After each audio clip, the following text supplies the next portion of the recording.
merci à ceux qui sont venus pour cette journée qui est un peu une première pour nous. On avait déjà fait des réunions qui nous permettaient de présenter d'autres sujets que du syndicalisme pur, avec les recommandations. Là, on s'attaque à deux sujets qui sont totalement différents, mais qui nous intéressent au quotidien. La cybersécurité et puis après la communication au sens le plus large. Les intervenants pour la cybersécurité, on a un côté juridique, assurance et droit qui va être traité par... alors ici, il n'y a que des Guillaume, je crois, qui présentent, c'est ça? Et enfin, non, mais il y a deux Guillaume, Bercier et Broman, un Jean-François Bercier et je ne sais pas, et Clément. Donc qui vont animer la première partie de cette journée. Ensuite, on fera l'AG du syndicat.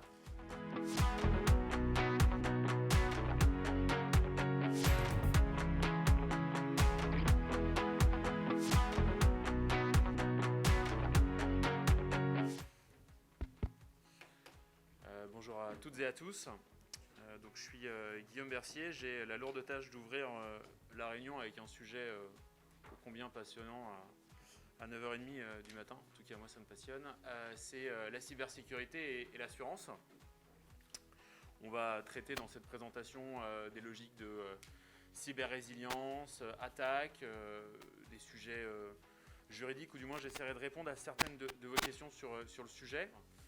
Mon objectif ici est vraiment de démystifier le problème et voilà. Essayer de ne pas jouer sur les peurs. Néanmoins, en 2020, 57% des entreprises ont constaté une cyberattaque. Ça, c'est ce qui sort d'un baromètre, le baromètre du CESIN, c'est des chiffres de 2021, donc qui sont récents. Le rapport est disponible sur Internet. Il est assez intéressant à lire. Et 19% des entreprises ont constaté une attaque par ransomware. Qu'est-ce qui s'est passé derrière? Ce n'est pas le sujet de mon propos, c'est le sujet de mes confrères ici. Néanmoins, on voit bien qu'on a une multiplication des attaques. On a une multiplication des attaques d'ordre médiatique. Vous avez vu comme moi la clinique de Bayonne cet été. Voilà, aujourd'hui, il y a quand même... si on en parle, c'est que le sujet existe réellement. Ce qui paraissait à mon sens une légende en 2018, vraiment on arrive à quelque chose d'assez flagrant dans le domaine. Le ransomware, c'était peut-être une des attaques les plus classiques et les plus simples, et je suis sûr que vous nous avez entendu parler autour de vous. Vous ouvrez un fichier qui vient crypter vos données, vous êtes contacté par quelqu'un pour récupérer vos fichiers intacts. C'est pas parce que j'ai fait une sauvegarde il y a 2 jours, c'est pas parce que j'ai donné mes données à un service de cloud que cet après-midi, je vais juste à la Fnac récupérer des PC et je redémarre mon activité. Ça se passe comme ça, Guillaume? Ça se passe pas comme ça. Moi, j'ai pas eu d'accès à l'informatique pendant 15 jours à peu près. Et pour autant, pour ceux qui me connaissent un petit peu, je maîtrise un peu le sujet. J'avais bien mes données, mais mes données étaient elles-mêmes, mes données sauvegardées étaient elles-mêmes infectées. Donc dès que c'était réinstallé, en fait, bim, ça recrachait. Ça veut dire 2 choses. Celui qui collecte est responsable des données. La deuxième chose, c'est pas parce que j'envoie mes données sur un système cloud à quelqu'un que je ne suis pas responsable des conséquences de la RGPD en cas d'attaque informatique. Des autres sujets autour, mais... Excuse-moi Guillaume, le montant des amendes, 4% du chiffre d'affaires jusqu'à 20 millions. C'est moi qui paye jusqu'à un certain point, mais c'est moi qui paye, ouais. Si vous avez des salariés, et moi j'en ai aussi, qui ne regardent pas la télé, qui font rien, qui vivent dans un monde qui se résume à 2-3 séries sur Netflix et qui ne savent pas qu'il ne faut pas cliquer sur les pièces jointes, ces gars-là, il faut bien leur dire, il faut bien leur montrer un moment que ça arrive. D'accord? C'est important, nous tous, en tant que chefs d'entreprise, de rentrer dans cette démarche. Vous avez ici des vrais spécialistes de ce type de problème.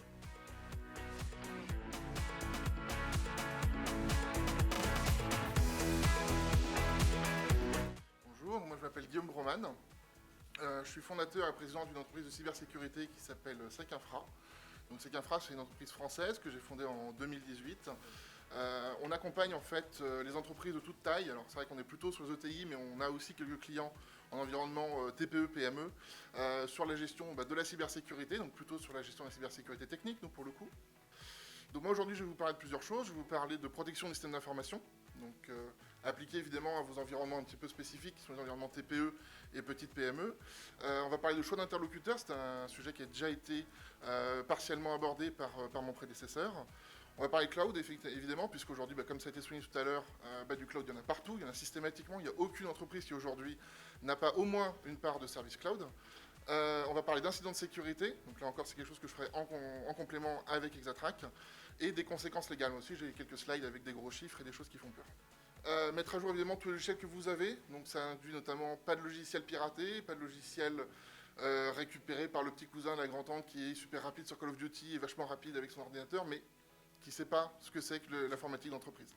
Éviter évidemment les médias mobiles, donc ce qui est clé USB, disque USB, etc., qui se baladent entre machines et entre machines potentiellement infectées. Utiliser la machine uniquement à des fins professionnelles, ça c'est vraiment quelque chose de très important. Si c'est possible, la machine pro, ça reste une machine pro, donc ça veut dire pas de Facebook, pas d'Instagram, pas de Twitter, ça veut dire éviter les mails perso dessus, ça veut dire tout ça en fait. C'est évidemment, alors là je ne parle même pas des sites pour adultes, des logiciels de téléchargement, toutes ces choses-là, qui sont vraiment à proscrire, ne pas communiquer par mail.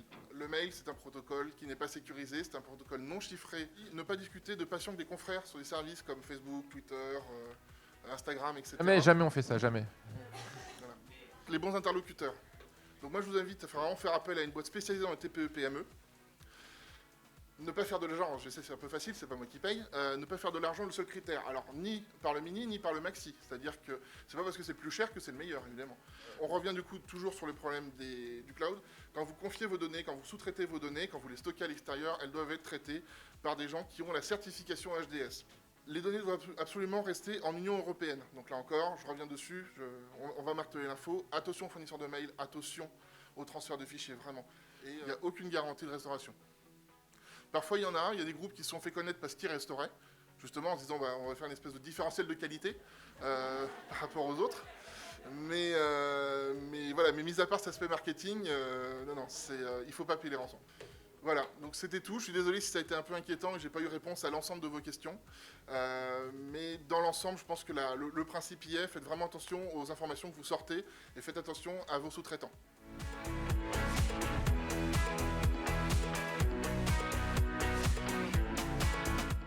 Merci à tous encore une fois. Donc je me présente Clément Rouveau, je suis un des créateurs d'Exatrack. Donc nous on est spécialisé dans deux choses, mais principalement ce qui va nous intéresser aujourd'hui c'est la réponse à incident. C'est-à-dire nous on est les personnes qu'on appelle quand on a un incident, c'est-à-dire quand il y a une attaque informatique qui a été vue, qui est en cours, qui est finie, pour comprendre ce qui s'est passé et pour répondre sur cet incident de sécurité. Donc on va expliquer ce que ça veut dire, pourquoi on le fait, quel est l'intérêt et ce qu'on fait dans notre métier. Un antivirus tout seul, sans surveillance, et j'insiste sur le sans surveillance, n'arrêtera pas un attaquant motivé. Il réessayera. Et c'est vraiment ça, c'est qu'on est en face d'un humain. Et ça, c'est des choses que les gens ont du mal à comprendre. On leur dit, oui, le virus, il a chiffré. Non, le virus, c'est l'outil. Le virus, c'est le marteau. Ce qui compte, c'est le mec qui est derrière et qui tape dessus. Qui tape. C'est l'humain. Et on est face à des humains qui sont motivés, qui vont réessayer. Et c'est pour ça que de l'autre côté, il faut des humains pour comprendre ce qui se passe, pour regarder, pour surveiller. C'est-à-dire que se dire, tiens, je vais peut-être pas avoir des systèmes à jour parce que c'est pas grave, machin. Ça demande d'avoir confiance de chacun de ses utilisateurs chez soi, fait pas n'importe quoi avec sa Freebox. C'est un gros si, quoi. Et quelqu'un qui met cet investissement-là dans un téléphone actuellement, et on a centaines de milliers d'euros pour faire ce type de travail, il va pas utiliser ça pour faire du chiffrement. C'est-à-dire on est toujours dans le... c'est-à-dire que pour un jailbreak très complexe, machin, etc., iOS, ça se vend 1 million actuellement. Voilà. Mais donc ça, c'est quelqu'un qui met 1 million sur ça. Pour l'instant, c'est vraiment pas pour du chiffrement. Le paysage évolue, peut-être qu'un jour, ça sera le moyen de moindre résistance. Mais pour l'instant, il y a beaucoup moins cher à attaquer des gens qui n'ont pas mis leur système à jour depuis 10 ans ou qui cliquent sur des pièges jointes pourris que de dépenser 500 000 euros pour commencer à prendre le contrôle et à chiffrer des téléphones. Voilà. C'est toujours un peu le cas de moindre résistance.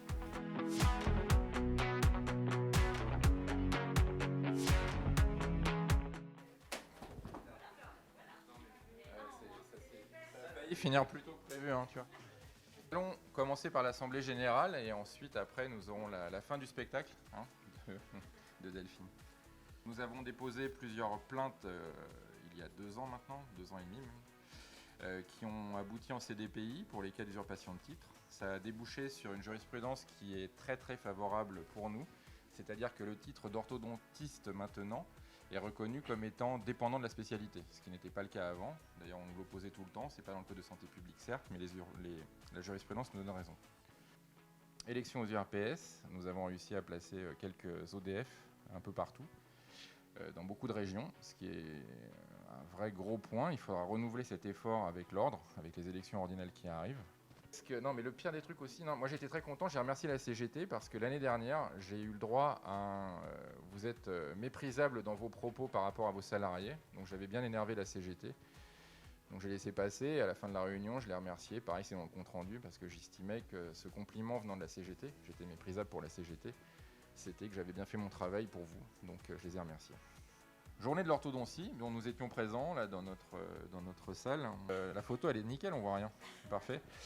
Je suis en train de voir avec le comité d'organisation pour savoir si on peut avoir un autre endroit qui serait encore mieux. Ceux qui ne me connaissent pas encore, je suis Swazik, donc la trésorière. C'est à moi que vous envoyez vos chèques avec les bulletins d'adhésion par la poste, là, dans la petite boîte postale.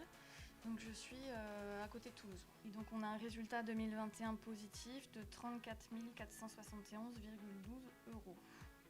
Je pense que je vais vous épargner le prévisionnel financier de 2022, sinon je vais tous vous endormir. Ensuite, on a 2 nouvelles personnes qui veulent intégrer le CA. Florence Femme qui est là, si tu peux te lever. Bonjour à tous.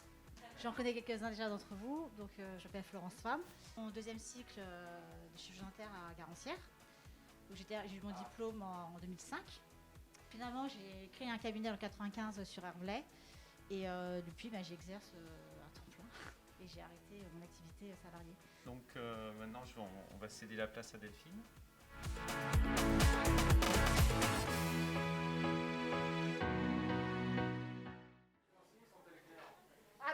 On pointe pas du doigt. Ensemble, on va parler de communication. Donc, il y a une évidence, c'est que vous gardez tous vos masques, mais ce que je vais vous faire, il y a un peu de grimace, il y a un peu de travail. Donc, si vous ne me voyez pas en entier, ça va être un peu compliqué. Donc, si vous le permettez, je vais enlever, moi, mon masque. Est-ce que c'est OK pour tout le monde ? Je sais, j'ai l'impression d'être nue.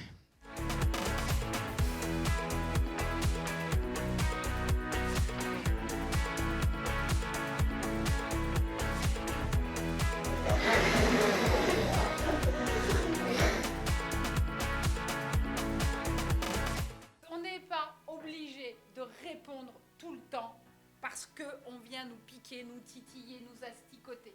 De laisser passer. Merci et faites au mieux pour que votre communication soit la plus légère possible.